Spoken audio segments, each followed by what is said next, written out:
বাংলাদেশের লেগ বিফোরের আবেদন, আম্পায়ার নিশ্চুপ। এলবিডব্লিউ ঘিরে ফের শোরগোল, আম্পায়ারের এবারও নেই হেলদোল।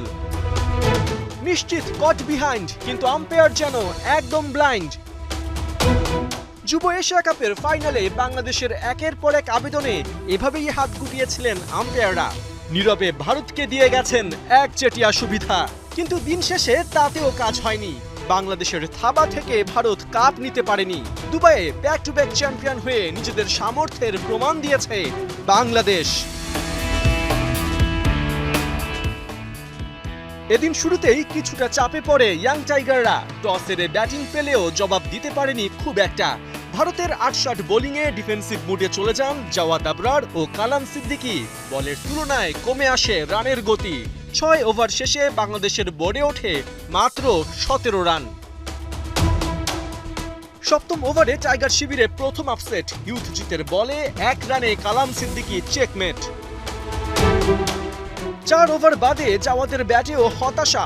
২০ রানে ওকে ফেরান চেতন শর্মা। ২ ওপেনারের বিদায়ে স্বাভাবিকভাবেই ফোকাস সরে আসে তামিমের দিকে, কিন্তু ক্যাপ্টেন গোটা আসর ফাটালেও হতাশ করেন মেগা ফাইনালে।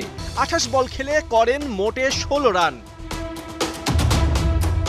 তবে চতুর্থ উইকেটে শিহাব রিজানের প্রতিরোধ ম্যাচের মোড় ফিরিয়ে দেয় অনেকটা। ১৩ ওভারে দুজনে দাঁড় করান ৬২ রানের জুটি।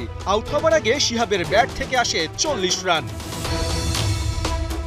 উইকেটে এসে রিজানকে সাপোর্ট দিতে পারেননি দেবাশিস দেবা। ১ রানে ওকে ফেরান কার্তিকেয়া।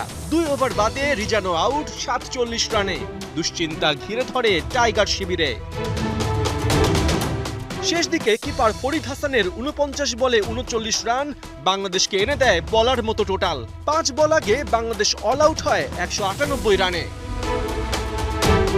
লক্ষ্য তাড়া করতে নেমে শুরুতেই টাইগার বোলারদের দাপটে নড়বড়ে ভারত। দ্বিতীয় ওভারে আল ফাহাদের বলে আয়ুষ মাত্রে ১ রানে বোল্ড।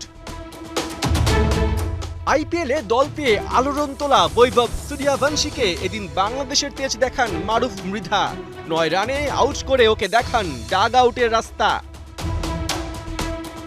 যদিও সবচেয়ে বড় সুযোগটা মিস করেন ফরিদ হাসান। ১০ ওভার ৫ বলে কার্তিকেয়ার ক্যাচ ড্রপ করে আফসোসে ভাসান। ৫ রানে লাইফ পাওয়া ওই কার্তিকেয়া শেষ পর্যন্ত করেন ২১ রান। ১২ ওভার ৫ বলে টাইগারদের আরও এক ভুল। এবার সহজ রান আউটের সুযোগ মিস করেন ইমন। সংশয় জাগে, তবে কি ভারতের দিকেই ঘুরে গেছে ম্যাচের মোড়? মাঝে বাংলাদেশের এলবিডব্লিউর আবেদনে আম্পায়াররা সাড়া না দিলে ম্যাচে উত্তেজনা ছড়ায়, কিন্তু পারফরম্যান্স দিয়েই বাংলাদেশ সম্ভাব্য সব ষড়যন্ত্র এড়ায়। ২১তম ওভারে ব্যাক টু ব্যাক উইকেট তুলে ভারতকে মোক্ষম জবাব দেন ইমন। ওর জোড়া শিকারে কার্তিকেয়া ও নিখিল কুমার গন। কার্তিকেয়া ২১ আর নিখিলের ব্যাটে আসে মাত্র ২১ রান। ২ ওভার বাদে ইমনের আরেক কারিশমা। এবার ৬ রানে আউট হারবানশ পাঙ্গালিয়া।